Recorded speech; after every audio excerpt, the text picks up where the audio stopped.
Hello everyone welcome to my YouTube channel. आज तुम्हारे class 10 दशममान श्रेणीर ओनली आर्ट शिकाई दिम जेहेतु आगर भिडिओटोत आरो आनिबले शिकाई दी आछे।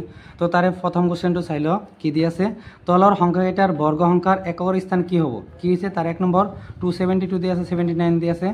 तो क्वेश्चनटो बुझि तो तार एक नम्बर तो कि दी आछे 272 तो ताक आमी स्क्वायर करिम एनेके।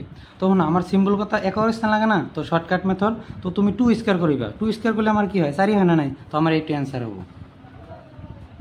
तो आमार एकर स्थान कि हबो 4 हबो। एटा आमार कि नम्बर आछिल 1 नम्बर एते 2 नम्बर तो सब कि दि आछे 79। तो सिम्बल कथा एकर स्थान आमार कि आछे 9 9 को स्क्वायर करले 9 9 गुण 81 तो तार एकर स्थान किमान आछे 1 आछे तो आमार आंसर कि हबो 1 एतेके।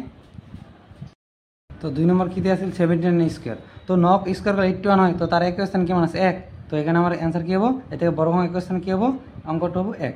তারপর 3 নম্বর কি 4 হয় স্কয়ার দিয়েছিলাম তো না সিম্বল কথা এক স্থানে কি আছে 0 আছে 0 স্কয়ার লগে 0 হয় তো আমার आंसर কি হবে 0। তো এইটো 4 নম্বর তোমালে করিবা হ্যাঁ সিম্বল কথা এক স্থানে স্কয়ার করিবা তাকে স্কয়ার করলে এক স্থান যেটা হবে এটা আমার आंसर আইব। তার পিছত আমি নেক্সট কোশ্চেন এতে 2 নম্বরটো চাম কি তলৰ সংখ্যাকেইটা পূৰ্ণবৰ্গ নোহোৱাৰ কাৰণ কি। তো শুনা পূৰ্ণবৰ্গ নোহোৱাৰ কাৰণ শুনা প্ৰথমে কথাটো হল বুজিলে তো যদি একক স্থান বৰ্গ সংখ্যা এক স্থান 0 1 4 5 6 9 থাকে এবিলাক যদি থাকে তেনে তাকে আমি কি বর্গ সংখ্যা যদি ইয়ার বাইরে তো ইয়ার বাইরে কি কি নাই ইয়ার 2 নাই 3 নাই 7 নাই আর 8 নাই এবিলাক যদি না থাকে তেনে এবিলাক যদি থাকে সংখ্যার তেনেহলে আমি এবিলাক কি কম পূর্ণবর্গ নোহোৱা বুলি কম।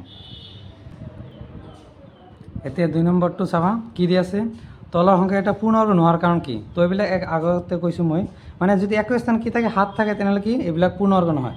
তার 2 নম্বর 8 আছে এখানে নহয় 3 নম্বর কি 2 আছে এখানে নহয় তো মই লিখিছো মই এনেকে যে এতেকে সংখ্যাটো পূৰ্ণবৰ্গ নোহোৱাৰ কাৰণ হল এক স্থানত কি আছে 7 আছে। তাৰ পিছত কি এটো নহয় এতেকে সংখ্যা এটো আগৰ নিচিনা লিখিবা যে সংখ্যাটো পূৰ্ণবৰ্গ নোহোৱাৰ কাৰণ হল এক স্থানত কি আছে 8 আছে এটো যে এতেকে সংখ্যাটো পূৰ্ণবৰ্গ নোহোৱাৰ কাৰণ কি এক স্থানত কি 0 আছে 0 নহয় এটো 2 আছে সরি 2 আছে ইয়াত তো এটো সেম টু ইয়াত এক স্থান কি আছে 0 তো একচুয়ালি কথাটো হল মানে শূন্যবিলাক কি যুগ্ম অংক হ'ব লাগিব তো ইয়াত এটা আছে এখানে এটো পূৰ্ণবৰ্গ নহয়। তো এইবিলাক তুমি নিজে আগৰ নিচিনা চাই লিখিবা।